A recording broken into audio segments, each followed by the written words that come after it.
Hi, this is Eric from Longbox Review at longboxreview.wordpress.com. And this is Travis from Odd Those Thoughts on YouTube. Well, Travis and I are back here today to discuss part 2 of our Marvel Now discussion. I did screw up, Travis, last time. I did not mention that while we are focusing on and speaking a lot about Marvel Now, the initiative, the capital N-O-W exclamation point now, we're also talking about those comics that we are currently reading now from Marvel, which includes the ongoing series that began before the Marvel Now initiative launched about 6 months ago. So there you go. Now I don't have to put in those interjections like I did in last episode. Yeah. So just so people know. So the reason I screwed up and didn't mention that is because I thought that those comics were rebranded as Marvel Now comics because of that red bar that we discussed last time, the red bar that's on all of the Marvel comics these days. Mm-hmm. And so I just assumed that because of that, and plus there was an interview that I either listened to or read, I can't remember which one, with Mark Waid about Daredevil and how Daredevil, what was it, 23? I think, yeah, Daredevil 23 was going to be rebranded as Marvel Now. And I even found some references online about that. And so that's where I got that idea. It's not technically correct because it doesn't say Marvel Now on those other series, but that's okay. Yeah. We're going to talk about them anyway. Cool. All right. So we talked up through the end of 2012 as far as Marvel Now comics. And so now we're going to get into the comics that began publishing in 2013, or, as I said, the ongoing series that were branded with that red bar on the comics, on the covers. So I'm just choosing that point for those ongoing series to discuss them. Okay, so January 2013, we have several new comics coming out that month. And we're going to start off with, we're not going to go in alphabetical order like I kind of did last time. Sort of. No, I didn't. I didn't go alphabetical order. Never mind. I just kind of jumbled them all together. But let's start with Young Avengers, Travis, and you can talk about that one. But first, let's Young Avengers. This is by Kieran Gillen and Jamie McKelvey, and 3 issues have been published at this point. And take it away. What do you have to say about Young Avengers? Yeah, I am getting this book. I'm enjoying it. It's a little different. I like the creators that are on the book. I am a fan of their independent work. So when I heard 2 of them are getting together, I thought I would give it a try. I've also been looking for a young hero type team book because Teen Titans did not do it for me. So I wanted to give this a try for that too. And I'm amused by it. It has kind of a pop culture kind of a flair to it that I think goes well with a young, teenage super group kind of a thing. Of course, they aren't really a group yet. I don't know anything about the Young Avengers from prior. I mean, I know there was one, right? There was a prior creation of Young Avengers or something like that, right, before this. Don't really have any knowledge of them whatsoever. So I'm assuming that some of these people know each other in some ways or another. I love the opening sequence for the thing. I'm a fan of Kate Bishop, the other Hawkeye.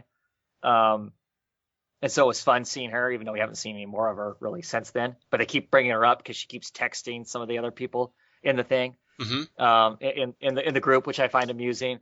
I don't know what I think about the actual bad guy that's in the story itself. And this you're referring to the alternate universe, right? Alternate universe mother of one of the characters. Right, who's somehow polluted everybody else. But are they alternate universe, or I'm confused now at this point. Are are they in their same universe, or did they move themselves to a different universe? Because how is it that everybody else is? I mean, because it's not just, or is she mutated? I'm a bit fuzzy on exactly who's the bad guy and how they're a bad guy. I guess are they brainwashed? Did they brainwash the rest of the Avengers, or have they molded the Avengers like they did? Oh, I see what you're saying. Yeah. Is it Teddy? Teddy's? No, it's not Teddy's parents. It's whose parents is Teddy's parent is the original creature. Now Wiccan's parents are kind of freaky mutant type people too, aren't they? Kind of anyway, Stepford I'm enjoying the ride. It's not like it's gripping, me like, oh my God, what's gonna happen next issue? But I'm enjoying it for the kind of fun that I want that kind of a book to be. As far as it being kind of somewhat lighthearted. I mean, serious stuff's happening, but their way of dealing with it and stuff I like. I'm enjoying. Yeah, the this, and perhaps longtime listeners of the podcast know this, but I love young hero books. Teen Titans from way back. I agree with you that the latest incarnation of Teen Titans probably isn't doing it for me as well. But Danger Club, I love that.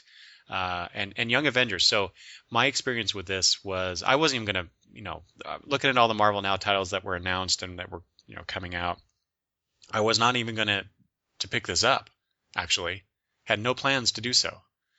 But then I read the preview issue, preview story in one of the Marvel Point issues. I think it was Marvel Now .1.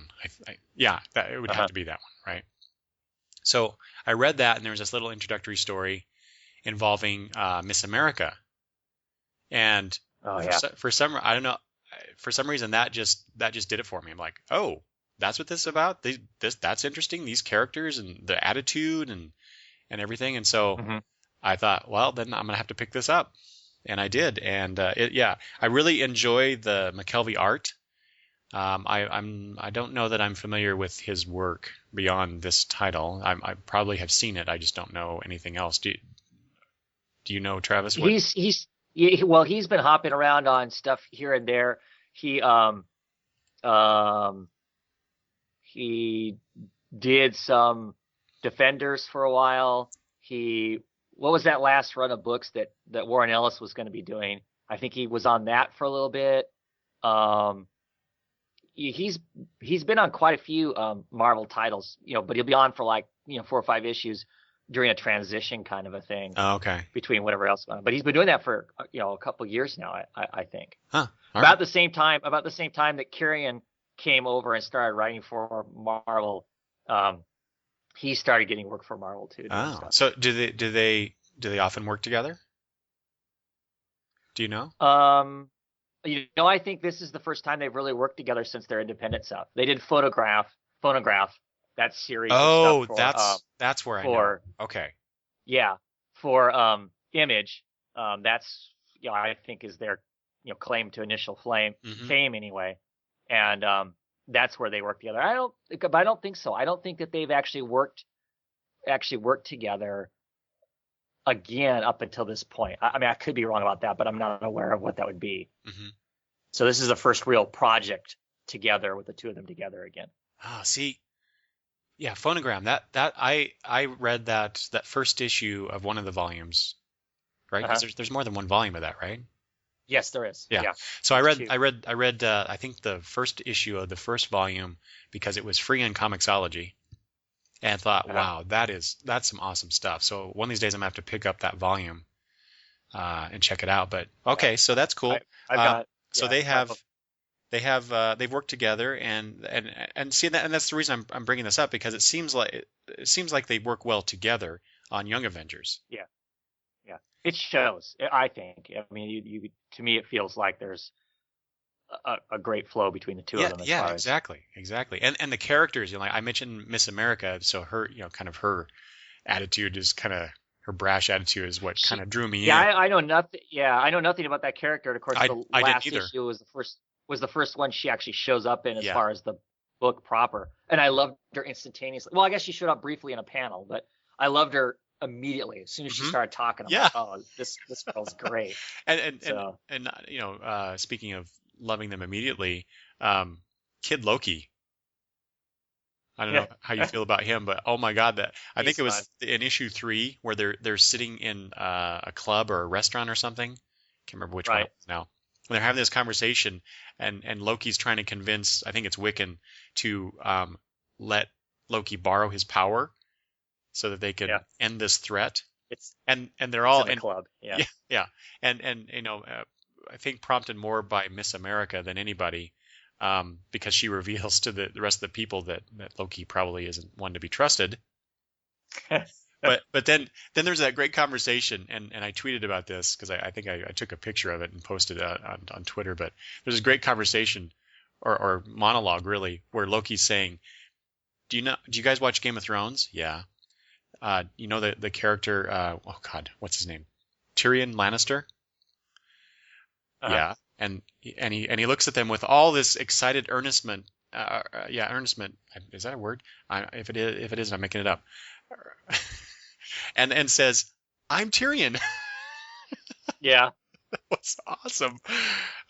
So that alone that sold the book. That issue anyway. That was like the best moment of that issue. So I'm really enjoying this. And the whole. That's the one thing that I think DC does a lot better at in general is the whole generational aspect of heroes, the young heroes versus the older heroes inhabiting the universe. And Marvel hasn't really done that a whole lot. Right. And granted, like you said, these young Avengers have been around before, and like you, I knew of it kind of, but I didn't read it. Right. I don't know these characters that well, most of them. If this is an indication of what Marvel could do, say with the younger heroes, that younger generation, they're doing a good job. This at least you know Kieran and Jamie are doing a bang up job on this title. Well, yeah. The one thing about this book that makes it great is they almost immediately have their own unique voice. Each one is separate from the other. All right. Anything else we want to say about Young Avengers? Nope. All right. So let's move on. Let's go to, let's see here, Superior Spider-Man. This is by Dan Slott, with art by Ryan Stegman for the first 3 issues, and then Giuseppe Camuncoli. For issues 4 and 5, and then Humberto Ramos on issues 6 through 8. Okay, now you don't read this one. I got issue number 1. Okay. All right. Superior Spider-Man. So I got this not because necessarily it was, the Marvel Now launch of a new Spider-Man title. It was because I read issue 700 of Amazing Spider-Man and wondered, okay, now that they've done this thing where Doc Ock now inhabits the body of Spider-Man, Peter Parker, what are they going to do? And so I thought, well, okay, I'll check out Superior Spider-Man and see what's happening there. And then you find out in that very first issue, correct me if I'm wrong, Travis, but that Peter is actually still there in his body in some sort of weird consciousness type thing going on. Ghosty, whatever. Yeah. Yes, exactly. And on top of that he can exert some slight control over his body, which infuriates Dr. Octopus. And okay, so there you go. You get that. That's basically the first issue, right, where we find that out. Mm-hmm. Yeah. Okay. Well, okay. Yep. So then 7 issues have come out since then, and in my opinion, it's been pretty much more of the same for 7 more issues. And I'm wondering, when's something going to happen besides that which we have already been shown? Now, granted, that's a little unfair because it is showing Peter Parker slash Dr. Octopus relating to all these other characters in the Spider-Man universe, and in the way that Dr. Octopus would react or say these things in such a way or whatever. So that's been kind of interesting to read. It's so bizarre. For example, so bizarre to see J. Jonah Jameson, because he's now mayor of New York. And how he kind of treats Spider-Man, the superior Spider-Man, kind of like how Commissioner Gordon treated Batman, like back in the 60s, or 50. Was it the 50s? What they did, 50s and 60s, I think, where Batman was essentially a deputy of the police department. Right. And so, yeah, the Mayor Jameson is basically getting Spider-Man to go off and like, here, Spider-Man, go take care of Cardiac, go take care of this and all this stuff. It's just, and it's so bizarre just to see Jameson praising and interacting with Spider-Man in the way that he is. So that that's interesting. The whole bit with Peter and Mary Jane, basically Dr. Octopus is like, Parker, how could you have screwed this up with this beautiful woman? And so he's trying to come on to Mary Jane again after they've separated for a while, I guess. And then there's this new character, this one young lady, because Dr. Octopus realizes that Peter Parker never got his PhD, and there's no way that Dr. Octopus is going to live his life without being a doctor. Doctor, right? That's kind of funny. So that's good, and Dr. Octopus's reaction to, so I think wasn't it that basically Peter just had like one class or so many credits that he had to get his PhD. Well, the one professor in, I think it's an advanced physics class, is an old colleague of Dr. Octopus, whom Dr. Octopus has very little respect for, if any at all. So you can imagine the interaction there. Anyway, so there's this young woman that Octopus / Peter is getting help from, in terms of getting caught up in the class, and Octopus realizes he does need that help. He also needs to smooth things over with that professor. So that young lady whose name I can't remember has been helping him with that. So those things have been interesting. What's not interesting is the continual repetition of Dr. Octopus behaving badly as Spider-Man, and Peter exerting some control on occasion, and Dr. Octopus going, why is this happening? And it's only been in the last issue that I read, number 8, where Octopus starts to wonder, is this a possibility? And one presumes he means that somehow Peter's still a part of him. So 8 issues later. Yeah, 8 issues later.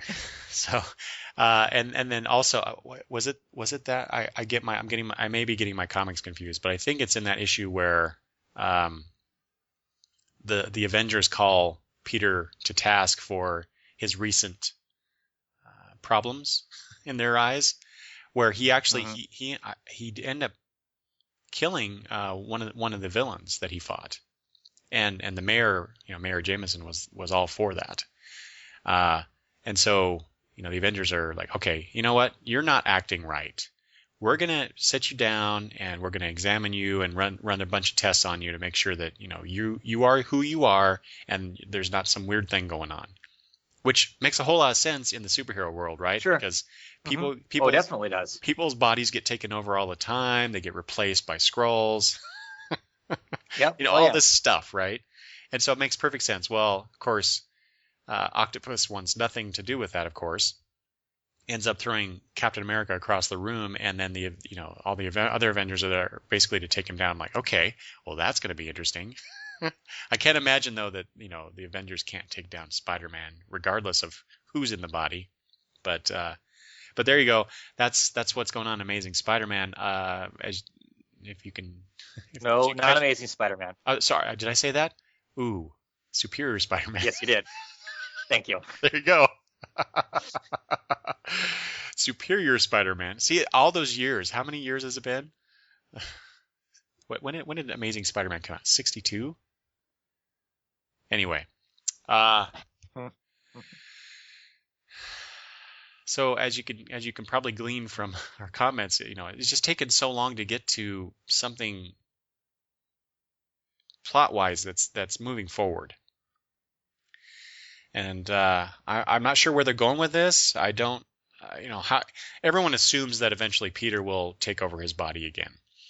I'm kind of impressed. Yeah, I'm kind of impressed though with Marvel for hanging on this long with this. So but what I'm guessing here is that maybe after the first year, that's when things will start to change. We'll see.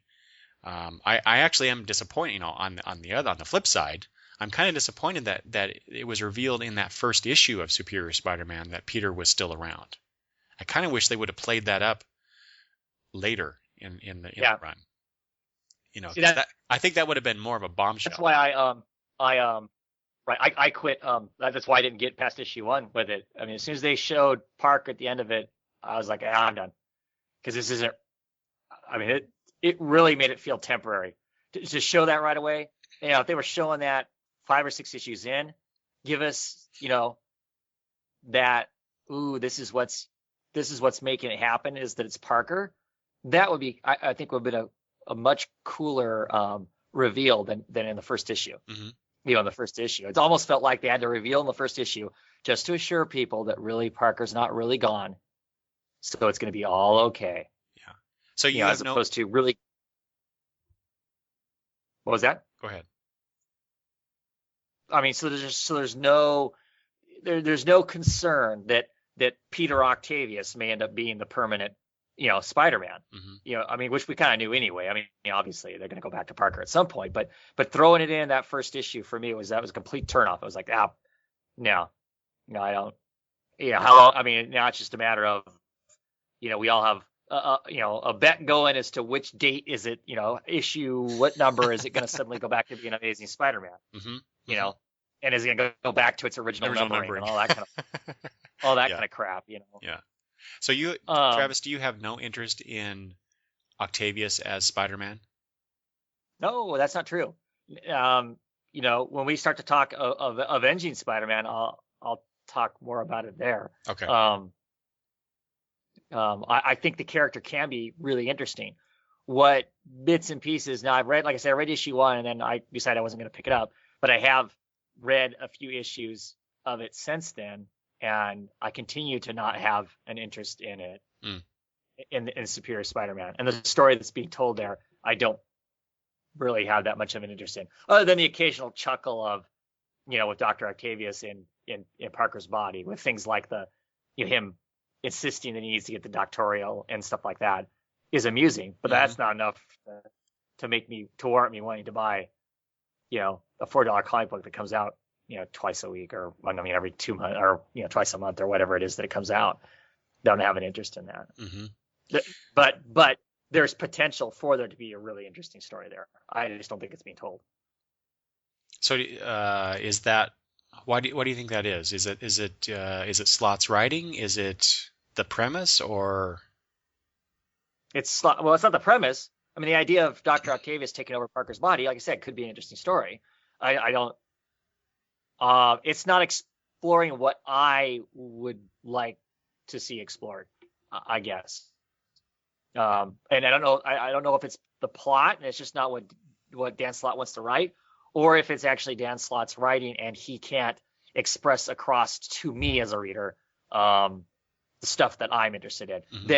That the writer in Avenging Spider-Man, Yost, has hit on some things, has hit on some nerves for me that make the idea of it interesting. Okay. Yost creates a dilemma in that book that I find interesting that's not addressed at all in the main title. Mm-hmm. Or at least I haven't seen it addressed. So, but we'll talk more about that when we get to Avenging Spider-Man. Otherwise, I won't have anything to talk about when we get to Avenging Spider-Man. Let's just roll right into that one. Let's go to Avenging Spider-Man. So this started with the red bar branding. with issue 16 by Chris Yost and Paco Medina. And I didn't do my homework, and I don't know. Was it 16 or was it like 15.9 or whatever the heck it was? The point issue, perhaps. You're right. Because remember, the point issue is the first place we actually see Peter Octavius. Is actually the first place we see him at. It actually gets released before. That's right. You're right. Which made it a huge collector issue, and everybody was going crazy trying to buy the damn thing. Yeah, because 700 came out, and then 15.1 of Avenging Spider-Man, and then 16 was when they put. I think that's when they put the red bar on it. But you're right. 15.1 is the first time that we get Octavius, known as Octavius, in Spider-Man's body, in 15.1. Right. So, okay. Right. So go ahead. And what I like about the version of that character is Yost seems to want to play, that's the writer, he seems to want to play with the idea of what does that really mean to, one of the things that came out in it was Octavius's realization that despite him feeling that he is the superior person to Peter Parker, obviously, because he's bested Parker, he possesses Parker's body, he's going to go on and live the rest of his life, and Parker's dead as far as he's concerned. But the reality of it sets in is despite him believing that he is so better than Parker, he could never beat Parker. He was never superior to Parker in so many ways. Parker always ended up winning out of it. Mm-hmm. And I like the exploration that seems to come across in Avenging Spider-Man, when he's not directly teamed up with people doing that, because like in the Avenging Spider-Man, he's always teamed up with some other group of people, which is amusing in its own sense. But when he's away from that, Yost seems to want to kind of, hit on that thing. And I find that interesting. Mm-hmm. The fact that if they were going to explore that long term in Superior Spider-Man in a way that it felt like they were doing that, I'd be much more excited about that book. Yeah. Just because to me that's a really interesting idea. Okay, I'm having to go through the motions of being this person that I supposedly despise, and I think I'm better than, but somehow over all these years that guy that I think I'm better than has always managed to somehow beat me. He's always bested me. Am I really superior if this person has always beat me? And that, to me, that's an interesting story beat. Mm-hmm. And so something that they set up in Amazing Spider-Man 700 in that scene where Parker in Octavius's body dies, and they have they share these memories. And the setup there, that's also what drew me into Superior Spider-Man, because I wanted to see an examination of that, of Octavius trying to be responsible, to be that, taking on that greater responsibility and becoming the hero, right? Uh-huh. And I think that's what's been missing from Superior Spider-Man that is present in Avenging Spider-Man. Because Yost and I don't think Yost has done all the issues up to this point, but the creative teams on that book, I think have explored that concept better than in Superior Spider-Man. Yeah. that's why when he teams up with Thor in a recent issue that I've read, Octavius thinks Thor's a blowhard and whatnot, and then ends up coming away from it, admiring Thor for what he did, for the actions he took to defeat the bad guy. And so, it's those little character bits in Avenging Spider-Man that make it worth it. Like I said, I'm not seeing that same quality in the Superior Spider-Man book. Well, right. And it makes me like Superior Spider-Man even that much less. Yeah. Because the other one has that, these moments that that's, if I'm not just wanting to watch, superheroes beat each other up, which I want more than just that, those moments are in Avenging Spider-Man, surprisingly, and they're not in the main title, which is where, for me, I think they really should be. And I've found Avenging Spider-Man fun just because even with the whole, now that it's got Peter Octavius there, it's amusing. I mean, like the one where they're teamed up with the X-Men, where he beats the hell out of Wolverine. And they're all freaking out because, of course, that's not typical Spider-Man behavior. and they're debating whether or not they're gonna dig through his head to find out what's going on and whatnot. And he kind of finally turns to him and goes, "What? You haven't wanted to do that to him?" Yeah. And they're all kind of like, "Yeah, okay, you're right. We all did." I mean, it's just kind of funny. There's some funny stuff. I love the one with the FF also. When he has to babysit he thinks he's being called in by the Fantastic Four to help them out, and he ends up he's a babysitter, and all the craziness that ensues there. I mean, it was fun. Plus, there are these little moments tucked in along the side that give us this kind of richer character to go along with the fun moments of the team up. So, yeah. So Travis, will you, because Avenging Spider-Man is ending and they're replacing it with Superior Spider-Man Team Up, are you going to be picking that up? I don't know. I've already kind of decided with this title that because it's mostly a team up book and there isn't a lot of continuing continuity. It's not serialized really that much as far as a book goes. I have about decided that I would kind of I would look and see who he's teamed up with. If he's teamed up with somebody that I think might be amusing, I was going to pick it up. And if he's not teamed up with somebody that I'm really interested in, that maybe I won't pick it up. So I don't know. Now that it's changed again, I don't know if I'm going to, I think I'm going to continue to go with the same, buying habit of if it's somebody I'm interested in teaming up with, I'll get it. If it's not, I'm not going to. Mm-hmm. Yeah, that's kind of how I was going to approach it as well. And I think the whole rebranding it Superior, that's just, it makes sense in a way because obviously I believe it was called Avenging Spider-Man to start with because typically he was teamed up with people who were in the Avengers. Mm-hmm. Yes. He was kind of doing solo things with them, so that made sense for it to be called that. So obviously he's been kicked out of the Avengers, right? Or I don't think that's happened yet, but it seems to be the writing on the wall. Right. So obviously you wouldn't want to keep that title named that way. So I guess it makes sense to call it Superior because Superior is what it all is right now. Yeah. I don't think it's really going to change the book though. Mm-hmm. I mean, as far as the book itself is, it's just a different name. My question is, are they going back to the old? Are they starting over with a new number one? Do you know? I or believe is it just so. going to go on the same? No, I think they're going to start off with a new number one. See, that's annoying. I think. I mean, what's the point of that? I don't know. So, at any rate, I figured that's how I'm going to continue to purchase it. Will be based on whether I think it's going to be amusing whoever he's with. I find it interesting, Travis, that between us, at least, I'm really curious what other people would have to say about this. But the I'll call it a secondary book is in our minds better than the main Spider-Man book being put out now. Yeah, because you would would think I don't know. I don't know of that many people who are actually getting both. I mean, if they're getting one, they don't seem to be getting the other. It seems, but I don't know. Yeah, like I said, I'd really like to know what people have to say about this idea. Which one's better and why to you? All right. Anything else we want to say about Avenging Spider-Man? Nope. Okay, let's move on. This will be a real quick. We'll do this one, then we'll go to Captain Marvel. Savage Wolverine. I only got issue number 1. This is by Frank Cho. Did you pick this up, Travis? Nope. No. Cover looked nice, but yeah. Well, when I first heard about this, Wolverine is an interesting character in like a team book. I've never really been interested in him as a solo character book.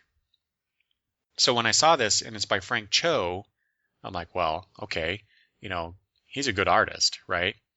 And then the premise was, Wolverine finds himself in the Savage Land and doesn't know how he got there or why. And so basically, the kind of the joke that was running around the internet was Frank Cho's doing Wolverine and dinosaurs, because Frank Cho seems to have this thing for drawing dinosaurs, right? Well, and then also you have oh gosh, what's her name? Who's the woman that is in the Savage Land? Is it? I keep forgetting what her name is. I want to say She-Ra. It might be. I have to keep asking people because I keep forgetting what it is. Yeah. Okay. So anyway, so it's that character, and so you get this jungle babe character and dinosaurs with Wolverine. So I had no interest in this whatsoever. None whatsoever. Other than, like I said, Frank Cho's drawing it.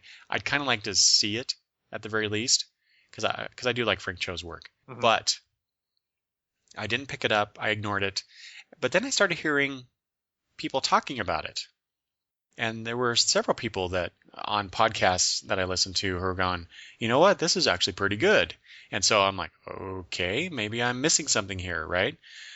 So I decided, okay, I'll go buy the first issue and see. And I did. And I don't see what they see. I know I don't like to judge a series by a single issue, but it was pretty to look at. But that was about it. I don't see what. Maybe that was good enough. Well, I guess maybe. But it certainly didn't force me to buy issue 2 and beyond. So there you go. That's Savage Wolverine. It looks pretty. I don't know why it's so popular with certain people anyway. All right, let's go on to something else. And I'll let you talk about this first, Travis. This is Captain Marvel. I'll say Marvel branded, Red Bar branded with issue 9. This is by Kelly Sue DeConnick, and at that time it was Felipe Andrade doing art. And we're up to issue 12 on that series. I just read issue 12, and I'm all caught up on that. So tell us about Captain Marvel. I'm really liking this series now. I've been getting it since issue 1. It falls under the category of, well, Marvel's going to attempt to try and run a decent female superhero book, so I'm going to give it a shot. And to tell you the truth, I thought the first, 4 or 5 issues of it were pretty rough and pretty shaky as far as what my interest was in the book. And then Carol Danvers started striking a chord with me. I liked her attitude and stuff, just kind of her smart aleckness in the face of danger kind of amuses me. And then we started this new storyline where she has a tumor that's keeping her from flying, and not keeping her from flying. She shouldn't fly because the tumor gets worse and she drops into consciousness and horrible things like that. Which I have found it really interesting. I've really been enjoying the book here as of late. I even actually like the art that's currently out, and a lot of people don't. They aren't fans of the style, the kind of odd style art that's in the book right now. I'm actually really enjoying that too. I actually like it better than the Dexter Cho. I like Dexter Cho, is that right? I don't think that's right. Is that right. who was on it to start out with? That's not right. Is it Dexter I can't remember Soy? his name. Soy, thank you. Is that what it is? I think that's what it is. I'll look it up. To me, it just felt too dark. It felt too dark and underwater feeling for the book. I thought, as much as I liked the work, it didn't. To me, it never felt like it matched. The two matched up together. Whereas the art that's on now, I think, matches up with the voice of the book. But I just been really liking the whole her dealing with her life and what does it mean for her to not be able to fly, and we've got this, either a group of people or a person that's slowly kind of messing with her, knowing that she has this problem. But I'm not doing a very good job of describing the book or why I like it, but but I do. I'm a bit concerned about where the book's going forward, because we're now going to come into a crossover with Avengers Assemble, which I have no interest in and do not want to pick up those books. So we'll see how this lasts for me, because I have no intentions of buying the crossover. And so can I get enough out of the book with it being a crossing over? Well, and do you have any idea how many issues that's crossing over? I did, but I don't remember now. Yeah. I think it's only a few. Yeah. So we'll see if I can survive that. Well, and the reason I don't know specifically is because I've decided to drop the book after issue 12. So when I saw, and I'll get to other reasons why, but when I saw that they were going to do that crossover, I decided this is a good breaking off point. Yeah. But so unlike you, I have not. Well, let me back up. Like you, I didn't particularly care for Dexter Soy's work on. I mean, his art I think is okay in general. I just don't think it fit the tone of the book very well when it first started. But I did enjoy that story, that whole time hopping thing that was going on, and the examination of the female flyers in the book back in World War II, but involving aliens. I kind of like that story. And then when they bring on Felipe on there, I don't care for that art at all. I still don't think that the art reflects the tone of the book very well. And Felipe's art is a little too bendy armed for my taste, but I will say, I'm going to hedge my bets a little bit here. I will say I do enjoy that Marvel is allowing different kinds of artists to be on books that probably they wouldn't normally be on. Correct. Right. So I do appreciate that. It just, my personal taste does not mesh well with that art. So and this whole, I have to disagree with you again. This latest story arc with her not being able to fly, I'm bored. I'm not liking that at all. It's just like, okay, so what? Let's move on to something else now. And they did in issue 12. They're finally moving that forward, but then it goes right into that tie-in with Avengers Assemble. Right, which feels like to me that's gonna railroad the story that we've been getting up to this point. I mean, what we've been building up to is now gonna get thrown off, unless this person that's in the Captain Marvel book is going to affect all of the Avengers and the Avengers Assemble thing. Mm-hmm. Yeah. I have to admit, I am mildly curious what that's all about, and given the reveal, I guess, because there's that scene in issue 12 where the two doctors are conferring, and right, and the one the time, yeah, what's going on there in her brain, and who's doing what to her and why and all that. I do find that interesting. I'm curious. It wasn't enough to keep me going after issue 12. And like we talked about last episode, I am looking to drop some books because I'm getting way too many comics. I gotta cut back on my comic spending a bit, and this was one, unfortunately. And I say that because I find myself drawn towards female oriented books a lot, and I'm always wanting to try. And support those books so that they get the numbers up and all that. But right, unfortunately, this one is just. I'm not gonna continue to read a book just because it has a female lead in it. Oh, sure. If it's not entertaining me enough to spend that $3 or $4. I think this is a $2.99 book, isn't it? It is. It's a $2.99 book. Yeah. So. Unfortunately, that one had to go. All right, what's next? Oh, next one. Here we go. This is the big one. This is probably one of my very favorites of the whole Marvel line. New Avengers. This is by Jonathan Hickman and Steve Epting. They're up to issue 4 on this. You're not reading this, are you, Travis? No. Or is this one like we talked about last time? You talked about getting Avengers in trade. Were you planning on getting New Avengers in trade as well? Yeah. Right. Oh my God, Travis, you should not even do that. You should just go find issues 1 through 4 and read it now. It's that good. I love this book. That good, huh? I love this book. This is my favorite Avengers book. And curiously enough, just a kind of a serendipitous thing is that. Before the Marvel Now, the old New Avengers title, which was the Luke Cage led Avengers, that was my favorite Avengers book too, out of the two, or out of the many that they have. So it's just funny how different creative team, different focus, different characters, and yet, New Avengers as the title is my favorite. So anyway, New Avengers. Oh my God, Jonathan Hickman is just firing in all cylinders with this one, where we talked about before the last episode on Avengers, that title that he's also writing. I talked a lot about the big ideas that he has there, and just like kind of like this cosmic level stuff that's happening that involve the Avengers. Right. You get the same kind of thing here in New Avengers because, and I'll get to that in a second. But there's a cosmic event happening here too.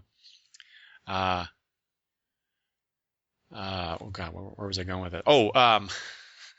But what's really cool about this is that there is a lot of focus on the characters and characterization, especially at least at the beginning here from Black Panther, because it does start out with him and his discovery of this cosmic event in Wakanda. And so what's happening is that universes are colliding, and Earth 616. This will happen to the Marvel universe if this group of Avengers that are gathered don't stop it. And the group of Avengers that are involved in this are the Illuminati. And that's I know of the Illuminati in the Marvel universe. I didn't read that series. I think it was a limited series. I could be wrong about that. But who we're talking about here are Black Bolt, Namor, Reed Richards, Iron Man, Captain America, Doctor Strange, and Black Panther. And who's missing from this cadre is Professor X. And so as I found out, Black Panther was originally invited to become a part of the Illuminati, and he refused. He didn't think that basically that what this group of individuals were doing was wrong and would end up badly. Mm-hmm. And but so flash forward now, and we're with this incursion they keep referring to it as. Black Panther has decided that he needs this group of people to help figure out what to do, how to stop it, and make the difficult decisions that he foresees they need to make in order to do this. So they get together, and all of these guys possess the Infinity Gems from the Infinity Gauntlet, right? And Right. They all get together and decide. Well, first of all, Professor X has one. Well, it turns out, since he's dead, they don't know where that gem is. Well, it turns out that I love this about comics. They just, or fiction in general, right? It's like, well, how do we know about this thing? And they throw in this curveball, right? And what happened is that Professor X told Hank McCoy about the gem and basically said, if I die, you get the gem, you take my place. And then wiped Hank McCoy's memory of that conversation until in the event of his death, he gets this code word that brings it all back to him. So anyway, so they get all these people together, and they get the Infinity Gauntlet. Oh, I'm jumping ahead. I'm sorry. Let me back up a second. So they discover this like I said, this incursion. So something has happened in the multiverse, which has caused the multiverse to start collapsing in on itself. And two universes will collide and then destroy each other. And so they got to figure out what's going on there. They run into this character called the Black Swan, who came from one of the Earths that basically is this great image where you see Earth up above in the sky coming towards the Earth that we're looking from. And so this Black Swan and these characters came down to destroy that other Earth, to prevent the destruction of both universes. And in the process, these people end up killing some young Wakandans, and which of course ticks off Black Panther. They capture her. They're trying to get information from her. Like I said, the Black Panther calls all these characters from the Illuminati together. He and Namor have words, and this is these little character moments that I absolutely love. T'Challa is talking to Namor and says, "You have the blood of my people on your hands." And I'm not aware of what has gone on between Namor and Wakanda, but obviously something bad. So T'Challa continues, "So when this is done, when my wants have replaced my needs, I'm going to kill you." So these guys are not working necessarily together because they're friends. They're just working together because of the greater good. In order to keep each other in check, yeah. Yeah. Well, okay, I'm glad you're bringing that up because, like I said, okay, so then here we get caught up with the Infinity Gauntlet. So they decide, okay, we're going to use the Infinity Gauntlet to try and stop these incursions from happening. And so they do that. They get the Infinity Gauntlet, and they all decide that it should be Captain America who wields the gauntlet because he's the guy that can do this. Well, it goes badly, and they end up losing all but one of the gems, the Infinity Gems. They all but the Time Gem are destroyed.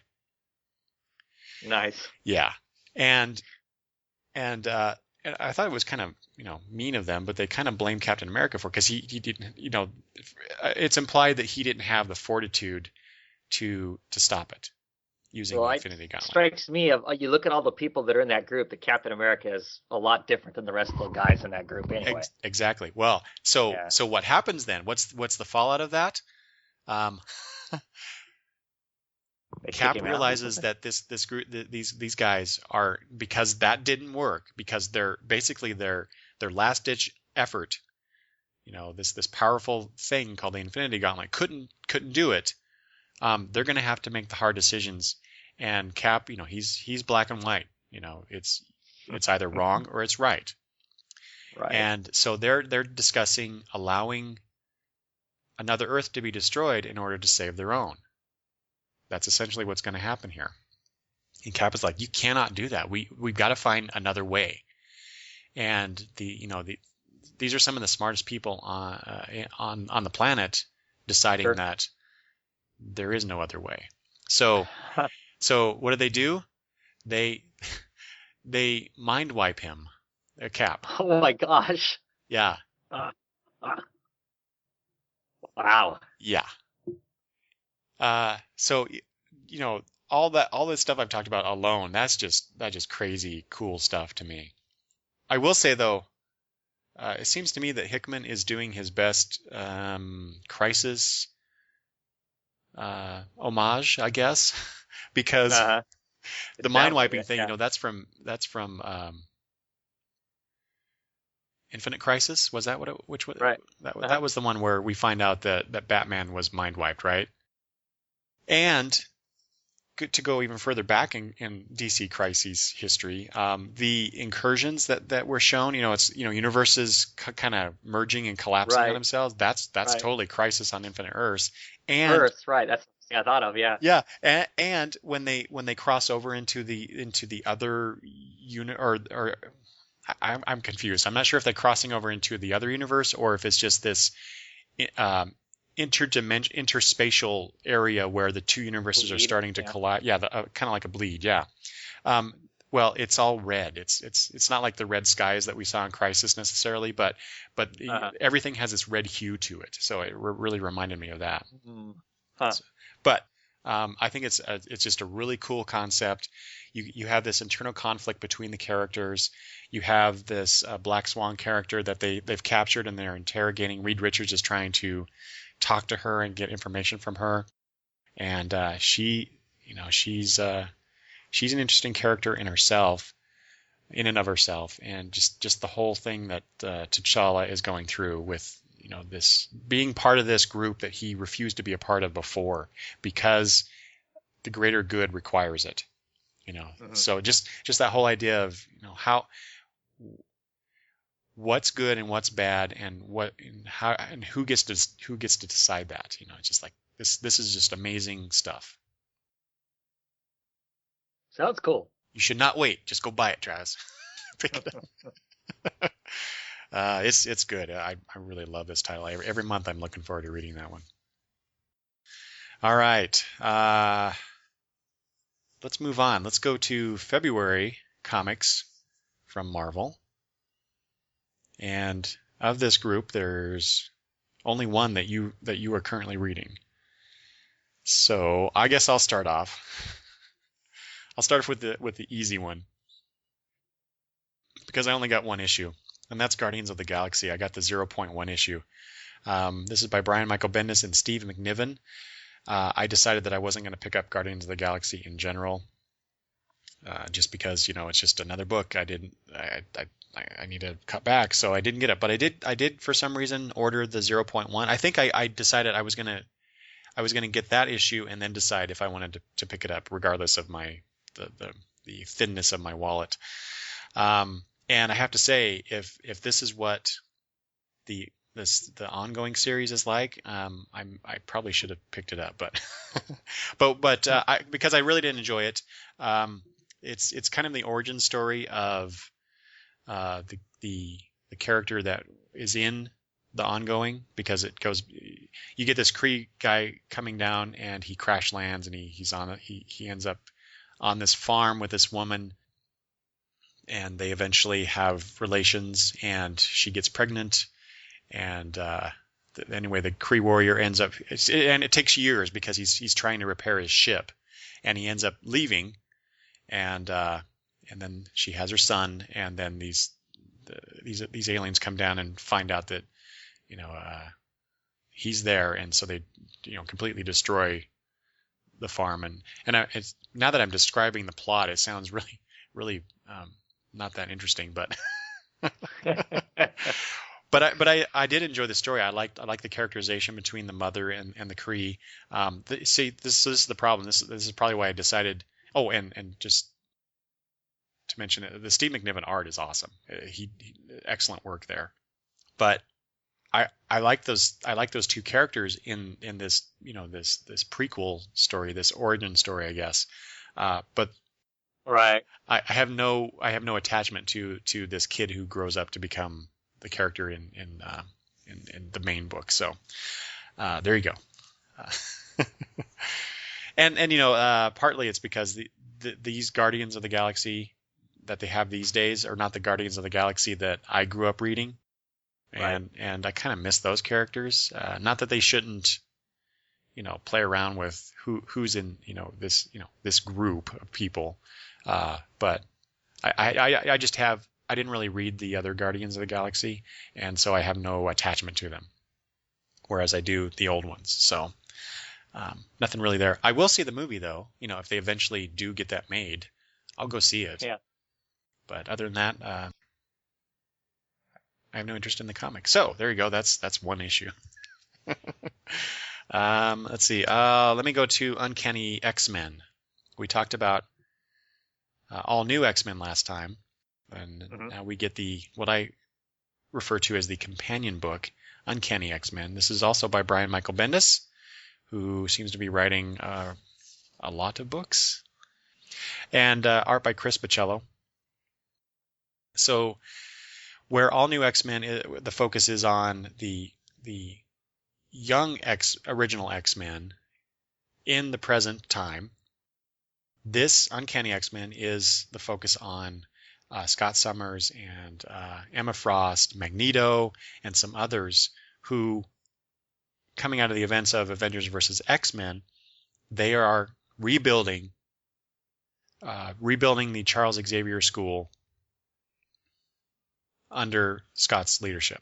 And so basically what's happened so far, and wow, I realized I did not write down how many issues of that have come out since the launch. Well, let's see, February, March. 4. So 4? 3. 3 or 4? Yeah, okay. I just read the one where Magic, who's also part of this, is on the cover. And great cover art, I have to say. I'm not sure if that's Bachalo or somebody else doing the cover art, but great covers on those titles, on that title. Anyway, so what they've been doing is going around because of the whole Phoenix thing that happened in Avengers versus X-Men. There are mutants popping up all over the world all the time, and so they're going out and collecting those mutants and asking them to be a part of the school. And they're not forcing anybody to do it, but because of the way things have rolled out of Avengers versus X-Men, there's a lot of distrust for mutants, a lot of downright hatred. So we're getting back to that idea of mutantism in the Marvel universe. Yeah. So basically, these people feel like they have no choice but to join these X-Men because the humans. Safety in numbers. Yeah, exactly. Mm-hmm. And at the same time, you get the ongoing interaction with the other book. So if you're reading both books, All New X-Men and Uncanny X-Men, you actually end up reading a lot of scenes again, but from a slightly different perspective. So where like in All New X-Men, it'll be from Kitty Pryde's point of view, that conversation that she had with Scott Summers. You kind of get it from her point of view. Well, in Uncanny X-Men, you get it from his point of view, kind of thing. That may not be the actual events in the books, but that's kind of how it's presented. You see bits of dialogue that you've already read in one title, but you get additional information. So it's an interesting way that Bendis is tying this stuff together and weaving the plot line and the character interactions between the two books.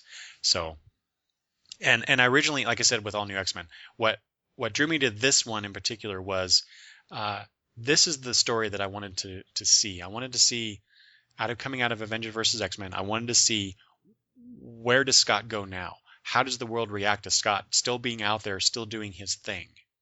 Right. Considering that he killed his mentor, his father figure, whether or not he was unduly influenced by the Phoenix Force or not, this thing happened. And now he's trying to rebuild the school in Professor X's name, and everybody else is kind of, all the other X-Men before, it's not all of them, but some of the X-Men are going, you're effing crazy, dude. You should stop what you're doing. You're making things worse, and all this stuff. And then there's this whole plot line. I think it was in issue 2, where somebody was informing on Scott and the Uncanny X-Men, and it turned out to be Magneto. And then in the next issue, Magneto comes clean and says, "Yeah, I did that, and here's why." Now they think that I'm helping, so he's double agenting, but he's of course he's on Scott's side. So we'll see how that plays out. And then there's Emma Frost, who her powers are all screwed up, and she resents Scott, but she's still with him. They're not together like they were like an Astonishing X-Men from several years ago. They were together.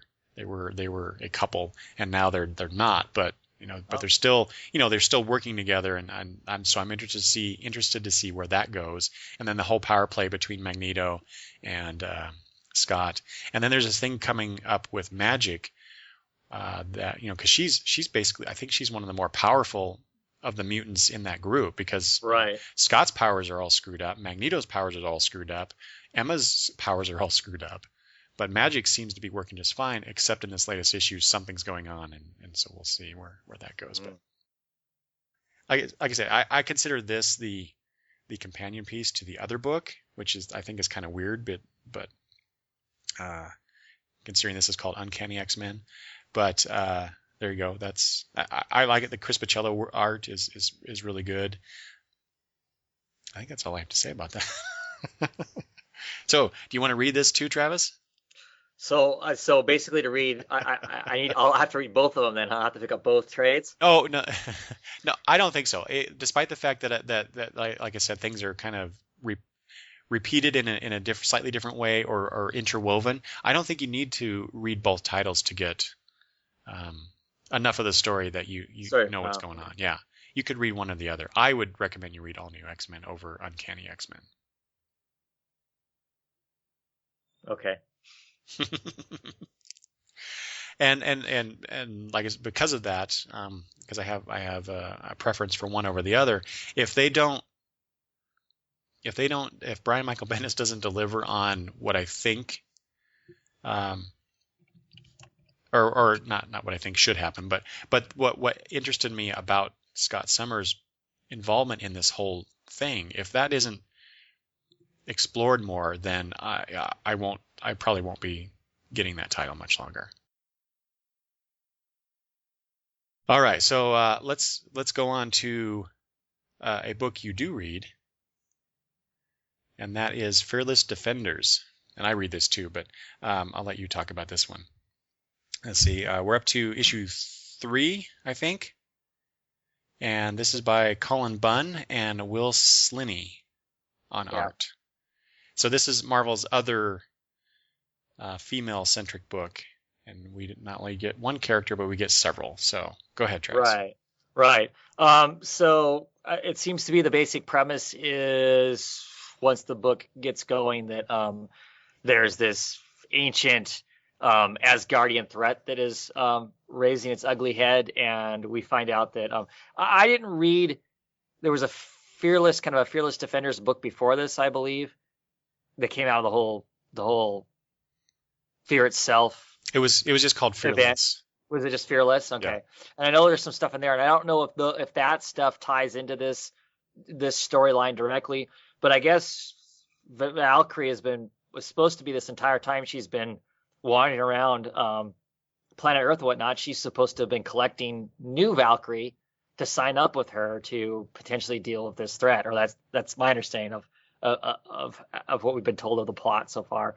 And she really hasn't done a very good job of doing that, it seems, for whatever the reasons are. And but this threat has raised its ugly head, and now suddenly the people she has around her have been enlisted to help her fight these doom maidens, I believe is what they're called. Mm-hmm. They're like undead, seemingly undead Valkyrie, but she's teamed up with, what's her name? Misty Knight, is that her name? Yeah. Right? Misty Knight and Daniel Moonstar is going to be in it. Right. She was snatched up because Daniel Moonstar, way back in the old history of Marvel, right? At one point she was a Valkyrie. Yeah, yeah. And then there's this new character whose name I don't remember, but she's a researcher. She's well versed in Valkyrie mythology. Asgardian lore and whatnot. Yeah, Asgardian. Yeah, there you go. That's a better way to put it. and she has the hots for Valkyrie. Right. Right. They've locked lips at least once. Yeah. Yeah, and then of course the new character that's just come on board. What is she called? What's Warrior Woman? Is that her name? Oh yeah, Marvel Universe's version of the Queen of the Amazons, Hippolyta. Yeah, Wonder Woman's mom, right? Yeah, Warrior Woman. I really enjoyed that whole Amazon versus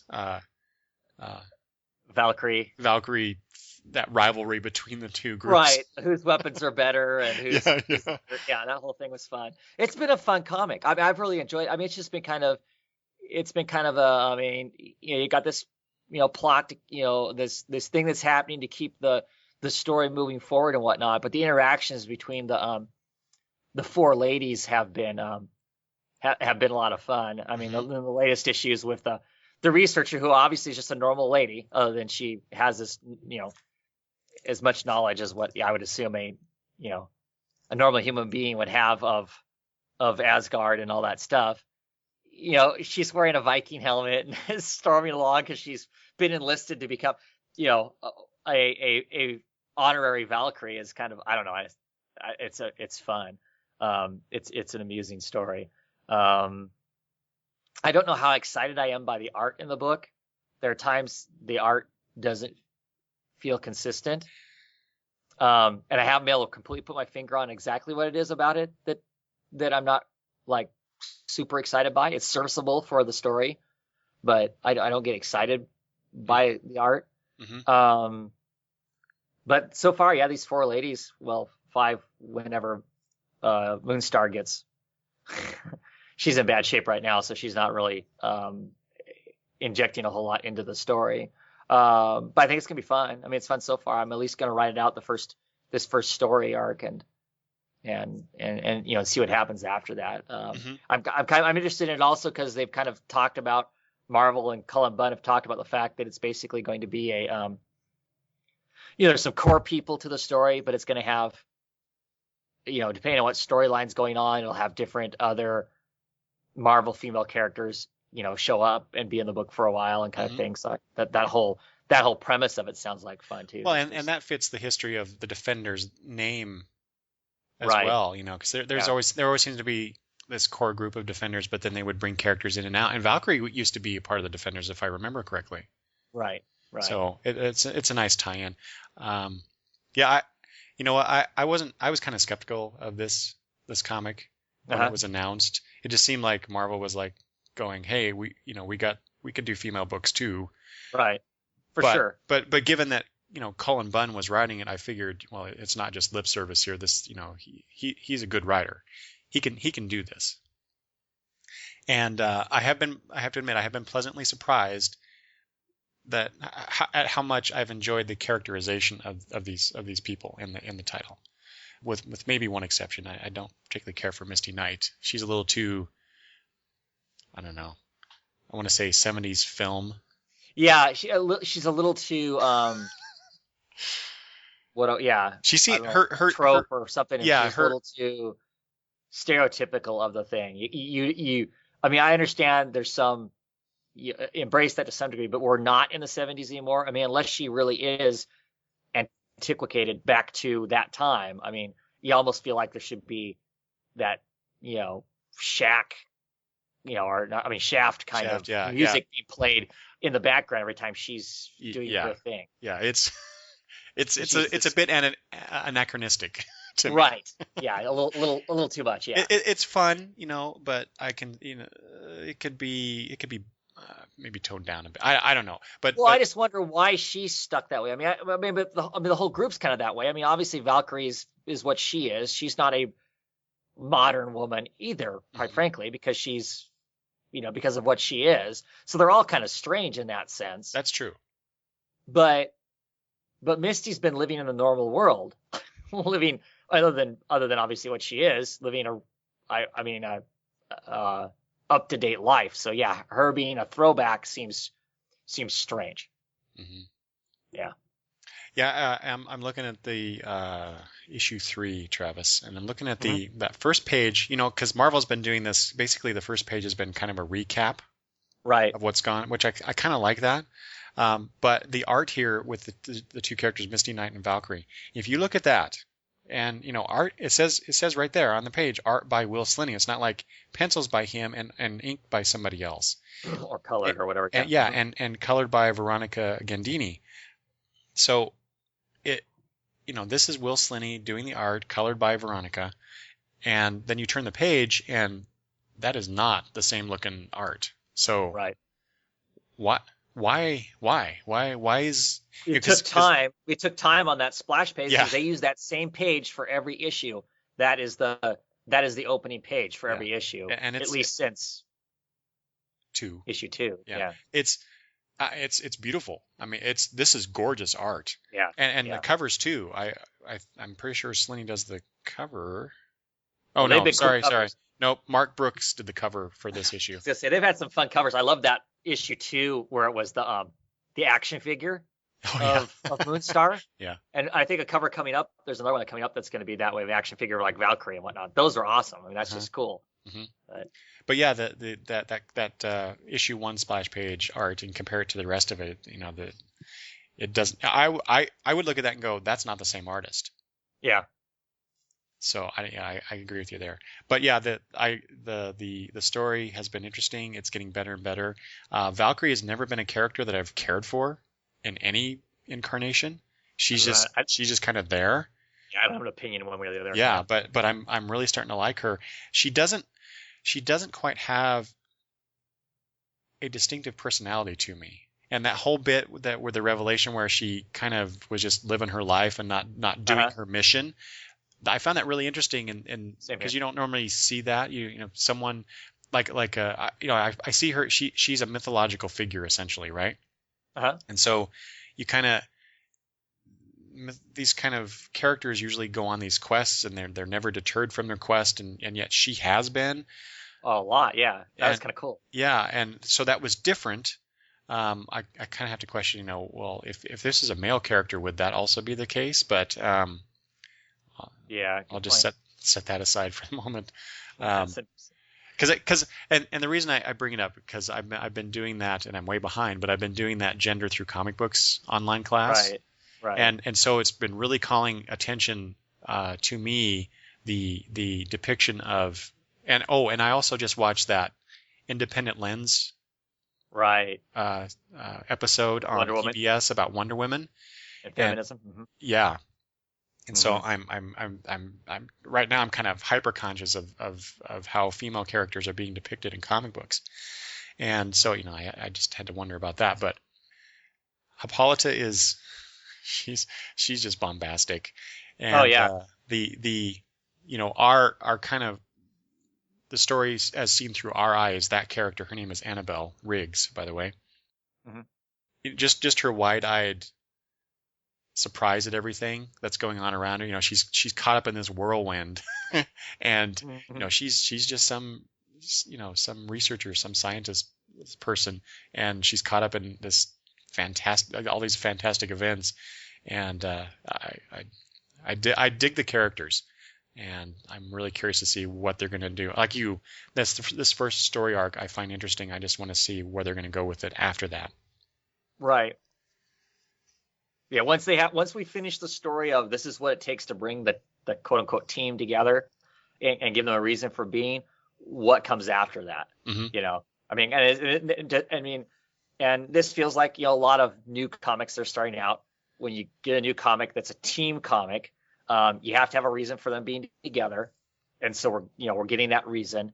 How long is it going to take to get past this initial reason, and then what happens after that? Oh, I'm always curious about that from a storytelling standpoint.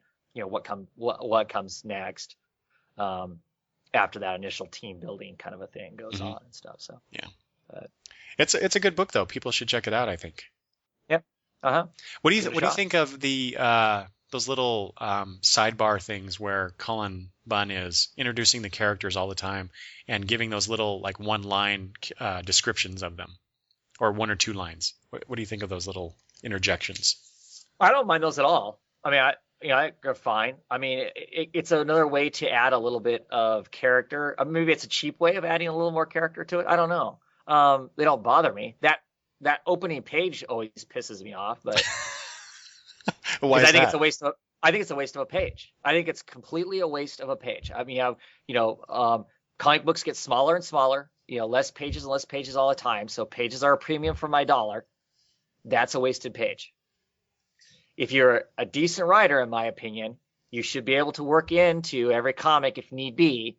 If you have to explain what the heck's going on, you should be able to work that into the comic without having to waste an actual page of movement on that. Well, okay, but Marvel comics are 20 pages for the most part, right? This is a 20-page comic, and that does not include this first page.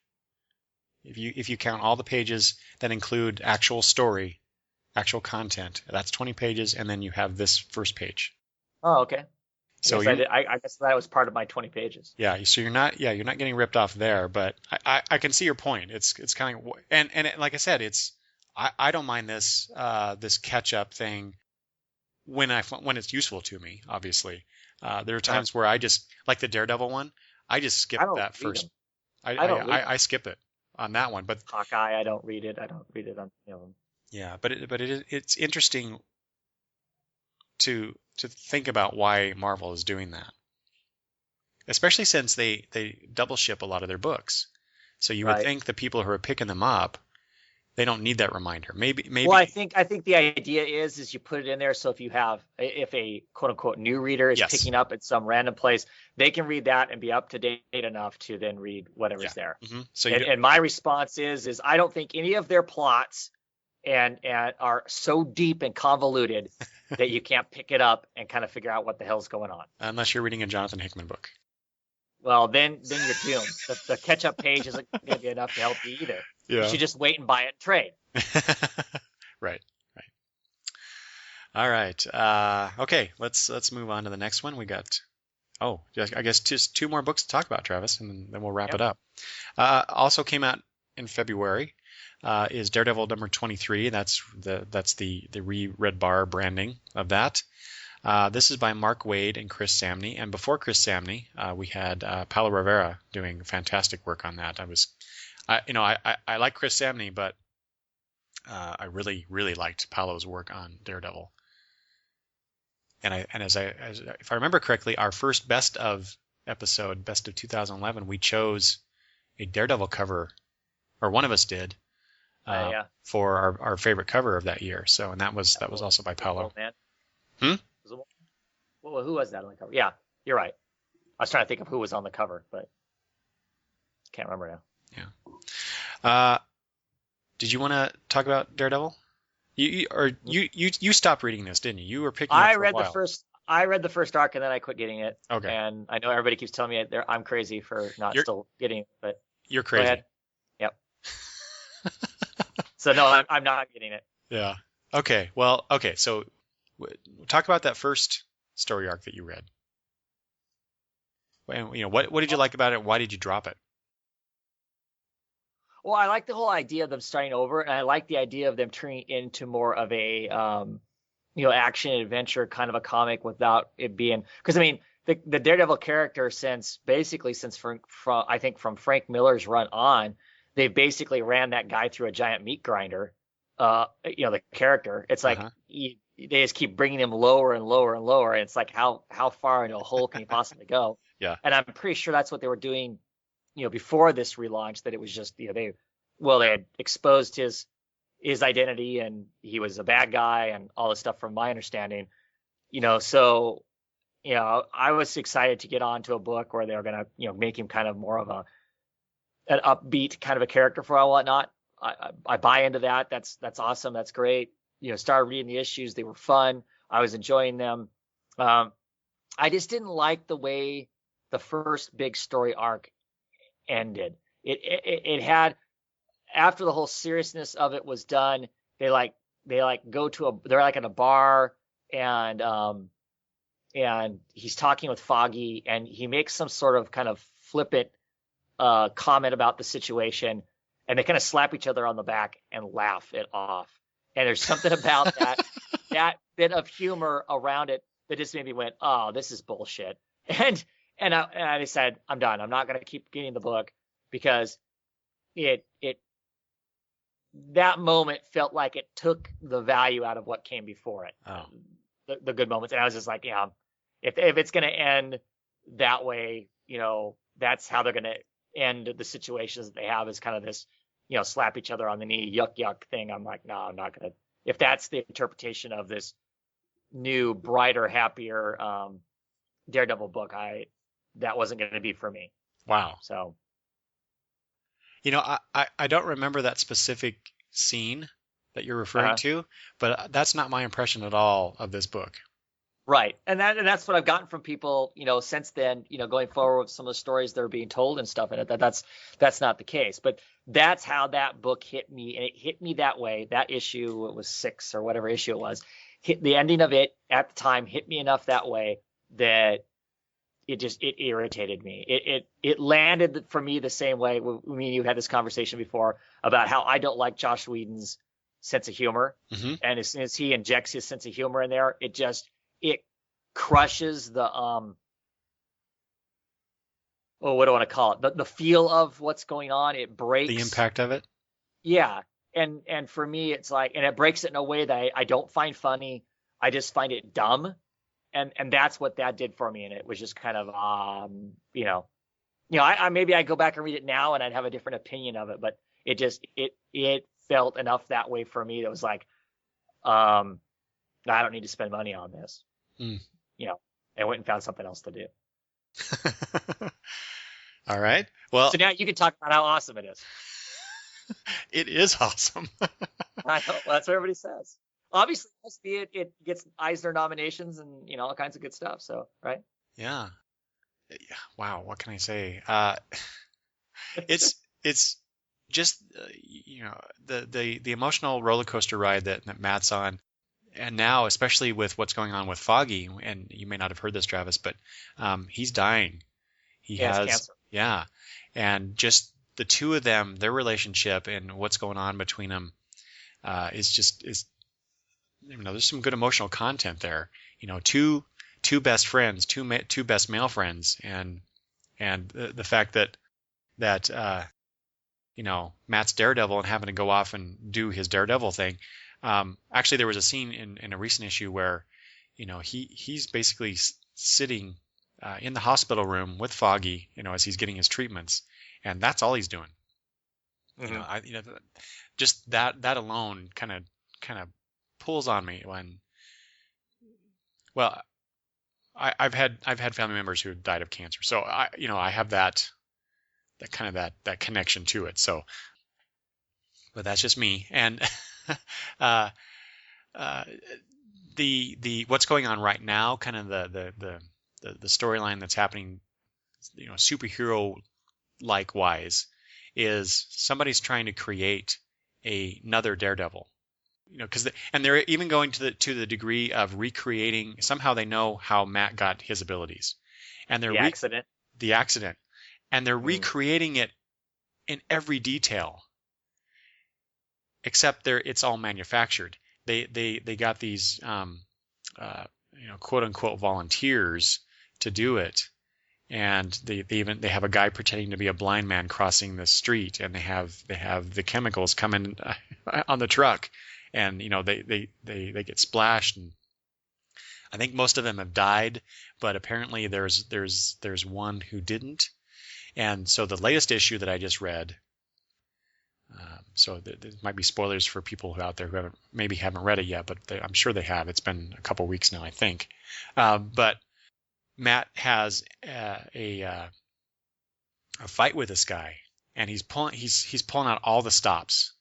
And he's even going to the point of limiting his own ability to fight because he knows this guy has a radar sense just like he does. And so all the things that cause Matt problems when he's fighting, he's actually creating those situations so that this other guy will be hindered. Except, and the difference, of course, is that Matt has had years of experience with this, dealing with it, right? Well, cool. Turns out this is the twist ending of this. That would work, except for the guy isn't blind. Isn't blind? Oh, crap. See it shoot up all the streamers and stuff to mess with the radar, and it's like, yeah, okay. Exactly. And Nice. and so it ends basically with this guy. This guy could have killed Matt. He doesn't, of course, but he's only the hired gun, essentially. Somebody else is out to destroy Matt Murdock, and has gone to these lengths to create another Daredevil-like character to do so, or to help do so. So it's just, that setup alone is like, wow, we're going somewhere now. It's going to be a fun ride. But just in general, the characterization of Mark Waid of these characters, especially Matt, has just been phenomenal from the very beginning. Scenes in bars with backslapping notwithstanding, Travis. Just excellent work. It continues to be one of my favorite titles to read every month. But then again, I love Daredevil, so it's not hard to please me with Daredevil with a good creative team behind it, and that, I think that's what we have here, quite a bit. So there we go. That's Daredevil. You should be reading that, Travis. Oh, I know I should. It's definitely something I'm going to be picking up in the trades to get myself caught back up with, and then we'll see from there what goes forward. But yeah, I've heard nothing but good stuff about it. All right, the final title I have here to talk about, it'll be a short conversation, as only 2 issues have come out, is Wolverine. That came out in March this year. Wolverine, up to 2 issues. This is by Paul Cornell and Alan Davis. And so when I saw that announcement, Travis, I actually tweeted Paul Cornell and said, Paul Cornell and Alan Davis on a book? I'm buying it. Yeah. I love Alan Davis art. I always have. It's always nice to see him do stuff. And Paul Cornell, with his run on Demon Knights for DC, and he also did the Saucer Country series that just ended, with the implication that I kind of gleaned from some articles about that was, since he was moving on to other projects and other companies, that perhaps DC didn't want to continue that series. I don't know. I think that's just idle speculation, but who knows? The sales were not good on Saucer Country. That's what I figured too. But he did talk about in I think some tweets that since I follow him, I think he said that was coming, to an independent publisher. They're working on trying to figure out how to continue to. Yeah. So anyway, there you go. Paul Cornell drew me in. Alan Davis drew me in, and like I said earlier, Wolverine has never been a character that I have been interested in, as a solo book. But I'm willing to give these creators a chance to sell me on it, and I have to say, I'm not liking it. And in fact, after this first storyline ends with issue number 4, I'm dropping the book. So issue number 1 opens up with Wolverine in I think it's a mall or something, a bank or a mall, or can you imagine Logan going to a mall? That's just a weird thing to me, but anyway, but he's there, and there's this one guy with this alien-looking ray gun blasting people, and if you get blasted, you get vaporized. There's just your skeleton left. Mm-hmm. And so he's trying to stop that, and he ends up getting blasted himself. But fortunately, he can heal. There's this kind of gruesome image that Alan Davis drew of Wolverine, bits of Wolverine regenerating. You see his his forearm is just bones, right? Sure. It's just kind of gross for Alan Davis, but Wolverine stops the guy, but then I don't know if it's the gun or if there's some sort of force that possesses people, because it goes into the guy who was doing the shooting. It goes into his son, and the son picks up the gun and starts shooting people. Well, then Wolverine ends up stopping him to a certain degree, and then it goes into this other guy. So there's this whole mystery of what is this ray gun? Why are people behaving this way? And the Nick Fury Jr. character shows up in issue number 2, and Wolverine is he's on a mission to stop this since he got involved in it. And I think that's all I have to say about it. It's not. I expected more, I guess, based on the creative team on it. So I don't know if it's really that poor of a story, or maybe there's something going on behind the scenes editorial wise that is forcing this in this way. I don't know. I honestly, I don't know Paul Cornell's work well enough over the long term, over the large perspective, to really tell if this is indicative of something that he could do or what. But like I said, I would not recommend this one. And there you have it. Yeah. All right. So Travis, let's talk Marvel now. Let's talk Marvel in general. Just because we open up on the last episode, talking about what Marvel now, from the words of the guys in charge, what Marvel now was supposed to do. Were they successful? Or is it too soon to tell? It's only been 6 months. I think it's too soon to tell. I think your litmus test is like a year, isn't it? I mean, that would be for me. Has it been? Well, I guess the question is, immediately is it successful? It's successful in a sense that for a company, it's successful. Sure, they're back on top, right? They pulled back all the market share that they lost. Are they bringing in new readers? I'm sure they're bringing in some new readers. Well, us. For sure. Right. And I'm reading more than I was. Definitely. They brought us in when I was only reading maybe one. Definitely. I was reading Daredevil before that. Was I reading anything else? Well, I'm definitely picking up titles I would have never picked up. Yeah, exactly. Otherwise, without doubt. Yeah. So, I mean, it's like, it's success. I mean, I would say it's successful on that level. Are they? I mean, obviously successful on the fact that all they did was swap creators on some of these books. Let's see, what were the other part of their kind of mission statement of what they plan to do? Is it giving us all new stories that are just, so different? And I don't know about that. I don't know that this is anything that's, I don't know that they're breaking any new ground with the books that they're writing. Mm-hmm. And depending on who you talk to, this has made some people just as angry as the is the New 52, reboot.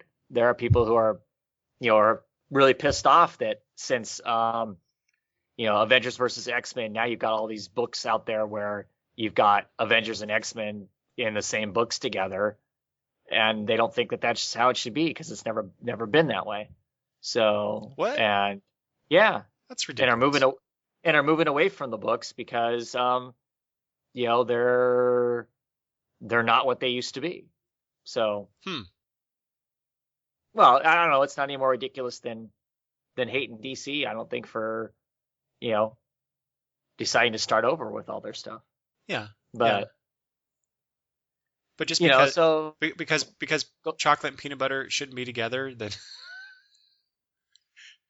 to dumb it down to that. Well, sometimes it's a matter of you want something new, but you don't want it that new, or you don't want it at the consequence of what you're comfortable with. Mm-hmm. I can't explain it. Yeah. I can't explain it further than that because I certainly don't have that connection with the Marvel books. I mean, I can kind of more understand it with the DC stuff because my more familiarity with that.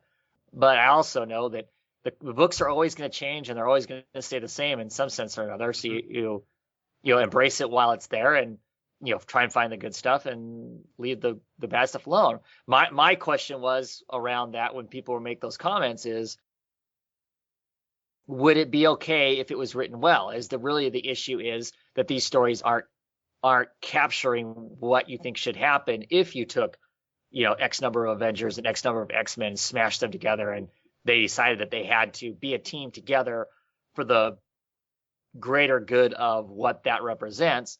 And are they just not writing that well enough to make people to make it viable, to make it, I accept this in what my brain considers the reality of the Marvel Universe. I don't accept these people being this way, but if they acted this way, if they were put in a team together, then it would be okay. So I don't know. Well, I think certainly we already touched on this, but I think it's successful from a business standpoint in that they are recapturing the market share that they lost because of the New 52 and other factors, not just because of DC, but they've done that. They've certainly got a couple of new readers like us, people who are familiar with the Marvel Universe, who used to read Marvel comics more than we did in the recent past. And I'm now buying a lot more Marvel comics, and in fact, some of my favorite comics to read every month are now Marvel comics. So I think it's a huge success that way. I agree with you definitely on, like you were talking about, like Uncanny Avengers, right? Is the execution of the idea done well enough to warrant that mashup, I guess? We're talking about that specific title, but and I don't think so in that case. But like we talked about all new X-Men last time. That idea, we didn't think that was going to work out very well, and a lot of people responded in the positive with that.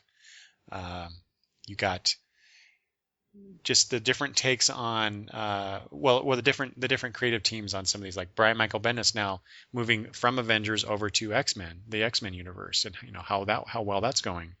You have Jonathan Hickman taking on the Avenger books, and I've already talked about how much I enjoy those. So at the end of the day, you and I can only really talk about our experiences with it and our impression of what we are reading or hearing from other people. But to me, I think overall Marvel has done a pretty good job at selling Marvel comics with this initiative. Sure. And if that's our litmus test on what's successful, then yeah. But I do agree with you. This is just 6 months in. What's it going to be like 6 months from now, or a year from now, or a year and a half from now? And we're just getting that now with DC coming up on the this fall, coming up on the 2-year mark. They lost the market share. I think sales overall are up for them. They lost market share to Marvel because of this, and there's other factors, like I said, involved. From a longtime fan perspective, and maybe it's unfair to even talk about that because I am a longtime fan of DC Comics and those characters. in that universe before the New 52, I feel a little disappointed in how things are going, or where things are going, and how things are being done. But I don't have that connection with the Marvel universe, so it's quite different to me to evaluate how well Marvel's doing in terms of how I feel DC is doing. Mm-hmm. But I do know, as they said in their press release, this is not a reboot, and it certainly isn't to a certain degree. But given, like I said, we talked about this at the end of last episode, but the lack of continuity between all these stories, it feels like something very different overall. Right. If you look at everything here, this is a weird Marvel universe, and you don't know where you're at with any one book necessarily. Yeah. So I can see, if you are a longtime fan of Marvel Comics, that might be as disconcerting as what's happened in the New 52 for DC fans. So yeah, well, and definitely I've talked to some old fans that really most of what they're reading was Marvel. They weren't that interested in DC. They read DC now because of the New 52 launch, and of course it doesn't bother them because of course they don't have that long history with the DC stuff. So they're reading all this DC stuff, with fresh eyes, and it's entertaining and all that sort of stuff. And they're finding a lot of the Marvel stuff more and more unpalatable because it's just not what it's not what. Well, yeah, it's not their universe anymore. It's completely changed. It doesn't mesh and whatnot. And yes, if you're a continuity person, I think it's 100% right now with the way these books are running. And granted, I don't read a lot of the books that really, encapsulate a large chunk of the universe, like those Avengers books, those X-Men books. But none of the stories that are going on in there, how they connect to each other or how they can work in the same place at the same time, like the one that's got the Illuminati, for instance, in it, and these worlds are clashing together. How come that isn't reflected in some sense in other books? If it's that big of a threat or whatnot, is everybody else just so horrifically unaware of it that they don't know that's going on? Really? So yeah, it does. They kept their continuity, but they don't care about their continuity. Is that kind of what we're seeing? I think so. Yeah, it's probably a good assessment of it. So what difference does it make? Whether you kept it or not, if you're going to basically at the same time ignore it, that's what DC's doing. They're ignoring what they don't want to use and making new stuff. They were just bolder about how they went about saying that's what they're doing. Mm-hmm. They dared to use the word reboot as opposed to relaunch. Well, and DC also has a long history of rebooting their universe since 1985, right? So yeah, it's just something that DC does. Marvel doesn't do that, so they do a different way of reinvigorating their line. Right. But it was just a dream. It was clones. I don't know, whatever the current thing is. Well, we've been reading comics for a long time. We've seen a lot of things happen over the long term, and both companies have done similar things over the years. Oh, sure. This is just another in the long line of trying to get eyeballs on their comics. Well, you got to revitalize. You got to revitalize all that stuff. Nothing just goes on successful, really. Forever, just leaving it alone. It can't. It's something either you do creative changes, you put a villain in the hero's body, you do something to get people talking and interested in the book, negative or positive. You have to do that stuff. It doesn't matter which of those companies are. If you're talking a long-term product, you have to do something. Whether you put a new banner across the covers or, it's just like any product is that way, you have to rebrand it at some point, in some sense. And that's what they're doing. Yeah, exactly. And so I think that the difference, like I said, we've been reading comics for a long time. We've seen these things over the course of the years. The interesting thing more recently is that how Marvel did this, DC's done it, obviously. It is a branding. They're making it a thing. Whereas I think before it was they just did it. They didn't. I mean, they may have talked about it. So and so's coming on the book. It's a new direction. This blah blah blah blah blah. They just did it. It wasn't like this big company wide. We're gonna do this big thing here. So I just point that out. I think it's interesting that DC and Marvel, in some way somehow feel they have to do this big splashy. That's the parent companies. We really mean that we really mean business here on this thing that we're announcing. So I think that's the parent companies. I think that's the parent companies and the new beast that these two comic companies have become over the last so wait, years. So you think Disney and Warner Brothers are behind this stuff? Not directly, but yes. I know those companies have to be going, how can we make these things we own, how can we make them generate more money? And so they're using tactics and sales strategies that are more akin to those parent companies. Are they not? I mean, I think they I can see that. Yeah. So you're right. Whereas before it was just, it was what was going on or whatever. Now if making that excitement seems to make people excited, and with this, this multimedia stuff we have going on, you can more introduce something in a way to make it seem exciting, even though it's stuff that's been done in comics all the time. Now you make it into an event, the fact we're changing creators or we're doing this or whatever, it's news now. Whereas, back in the day when me and you were first reading comics, it wasn't really news per se, because there was no way to put it out as news. To brand it as something, to brand it as a thing. Mm-hmm. Yeah. And now they can. Yeah. Well, yeah. Like, it really all boils down to getting more people to buy their product. Sure. In whatever ways that they can. And in some cases, we get really good product, and others, obviously, not. So. Yeah.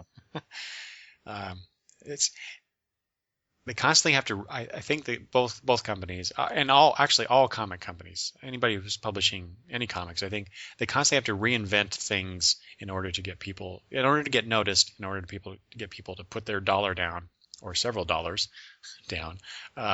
For their product. So, and I'm happy to be a recipient of that on occasion. Mm-hmm. Okay, let's a couple more things, Travis, and then we'll get out of here. We did this on the last episode. Out of this collection of comics that we've talked about, what do you think is the best one that you're reading? What's the best comic out of all of them? Yeah, so we talked New Avengers, Superior Spider-Man, Young Avengers, Avenging Spider-Man, Captain Marvel, Fearless Defenders, Uncanny X-Men, Daredevil, and I won't mention the others because we either read one or we're not reading it at all. So. You mean Hawkeye? Well, that was last time. I'm talking about just this time. Just this group. I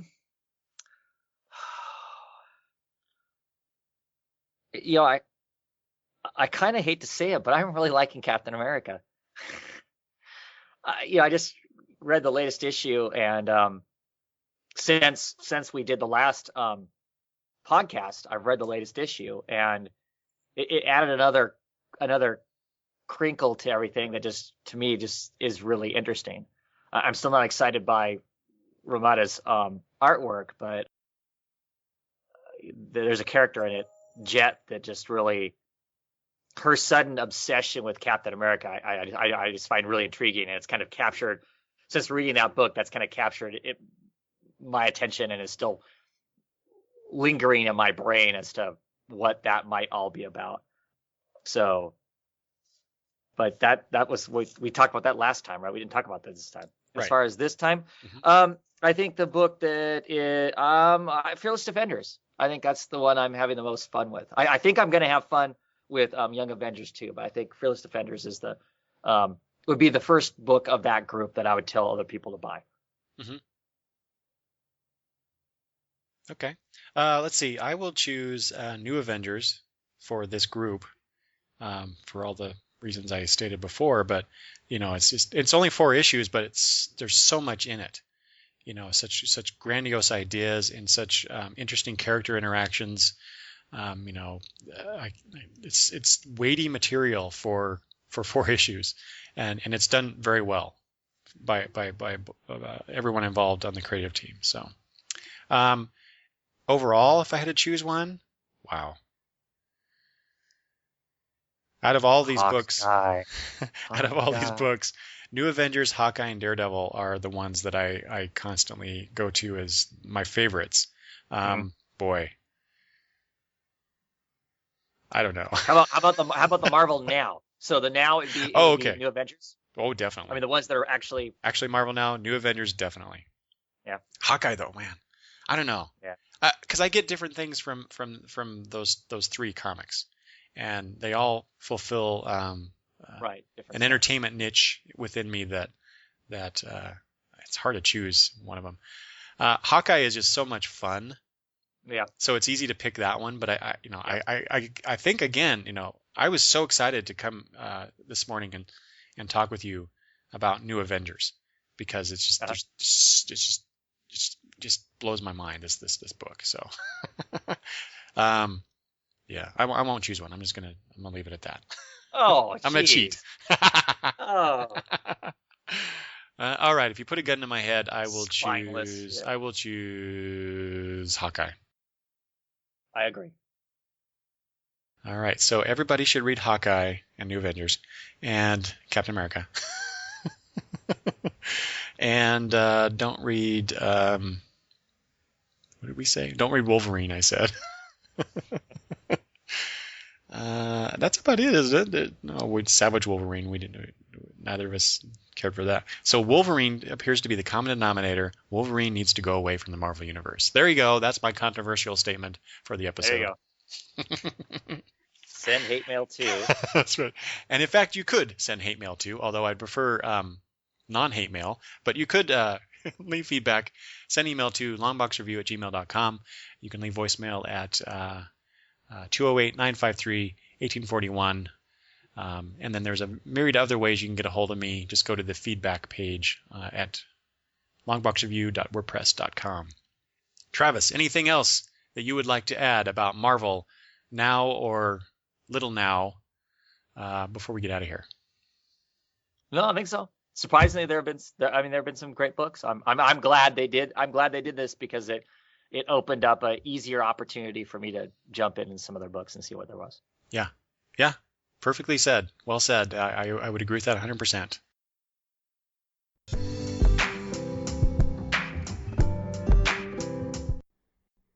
And now it's time for the mea culpa portion of the show. I made a few mistakes in the episode, and I wanted to correct those. Let's see. First up, when I was referring to or talking about Savage Wolverine, I referred to the woman in the title as She-Ra, and I knew that didn't sound right when I first said it. But I couldn't think of who it was at the time, so I just kept going. Of course, it's not She-Ra. It is Shanna. Number two, we're talking about New Avengers and the similarities to some DC work. I talked about how Batman was mind-wiped in Infinite Crisis, and of course that was incorrect. That was Identity Crisis. DC's had so many crises, it's hard to keep track of what happened during which one, so that's what I'm claiming anyway. And then finally, in regards to Guardians of the Galaxy, I kept referring to the lead male character in the story as a Kree, and he's not. He's actually Jason of Spartax, not Kree. All right, so there you go. Those are my three mistakes, and hopefully I didn't make any others. If I have, please let me know.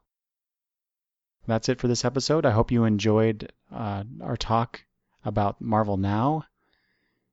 Thanks for listening.